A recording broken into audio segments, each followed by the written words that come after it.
Corporate को छोड़कर पिछले कुछ सालों में देश में नुकसान ही हुआ है और इस नुकसान की भरपाई करने के लिए सरकार ने टैक्स लगा करके भरपाई कर रहे हैं। अमेरिका में लोग बहुत ज्यादा कमाते हैं, लेकिन इंडिया के मुकाबले अमेरिका में कम दाम में मिलता है पेट्रोल और डीजल। इतने सारे टैक्स भरने के बाद आपको मिल क्या रहा है? ना हवा साफ है, ना पानी साफ है, ना हॉस्पिटल फैसिलिटीज। बस अरबपति मौज मना रहे हैं और आम जनता के पॉकेट खाली है।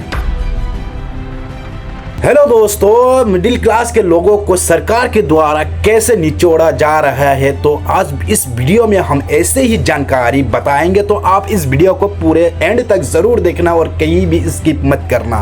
और ये बात लोगों को धीरे धीरे एहसास हो रहे हैं। पिछले महीने जीएसटी काउंसिल के मीटिंग के बाद लोगों को ये बात पता चल गया कि जब नॉन ब्रांड एक पॉपकॉर्न है उस पे 5% जीएसटी लगाया जाएगा, ब्रांडेड पॉपकॉर्न 12% और कैरेमल पॉपकॉर्न 18% जीएसटी लगाया। पॉपकॉर्न का ट्रीटमेंट में जब तक वो नमकीन है, सॉल्टेड है, मसाला एडेड है, चटपटा मसाला है, चिली पाउडर है, कुछ हो, सब 5%। But when it has added caramelised sugar, it is no longer नमकीन। और इस बात के ऊपर जम के चर्चा हुआ सोशल मीडिया में, तब पूरा इंटरनेट मीम से बढ़ गया। सिर्फ यही नहीं है, तो आइए हम इस बात को समझते हैं। यह बात सिर्फ 10-12 आइटम के ऊपर जीएसटी लगाने की बात नहीं है।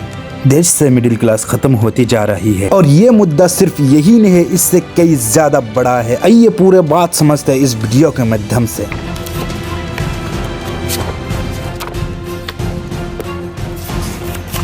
पिछले साल के कंपैरिजन में ये कंपनी देख सकते हैं कितने डाउन चल रहा है। FMCG fast moving consumer goods, इसके बाद होता है पैकेजिंग, फूड, खाने का आता है, कॉस्मेटिक्स, स्किन केयर होता है, क्लीनिंग, ये सभी डायपर जैसे चीज भी आते हैं। हिंदुस्तान यूनिलीवर के सीईओ के हिसाब से अर्बन ग्रुप ये डाउन जा रहा है। नेस्ले इंडिया के चेयरमैन सुरेश नारायणन का कहना है कि डिमांड में कमी है। टाटा प्रोडक्ट ने कहा कि अर्बन डिमांड कम हुई है। वही आईटीसी का कहना है कि इस प्रोडक्ट में एक्टिविटीज कम है। अर्बन यानी कि शहरों में रहने वाले मिडिल क्लास लोग के पास खर्च करने के लिए पैसा नहीं है।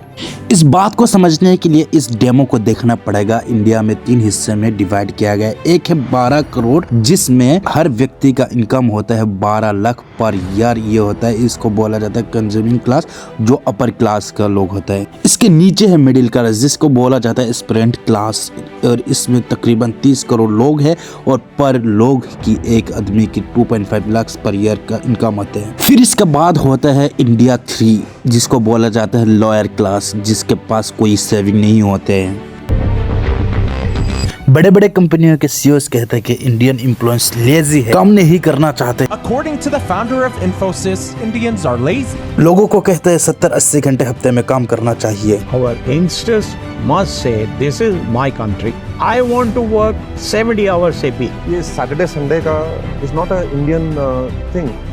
This is a Western thing.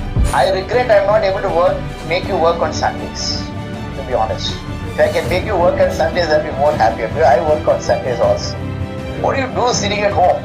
How long can you stare at your wife? How long can the wife stare at your husband? Corporate profitability has gone up from 5.3 lakh crores in FY20 to 20.6 lakh crores in FY23. Compensation to employees usually is a function of 2 variables. One is the amount of hiring you do and the amount of wage growth you give.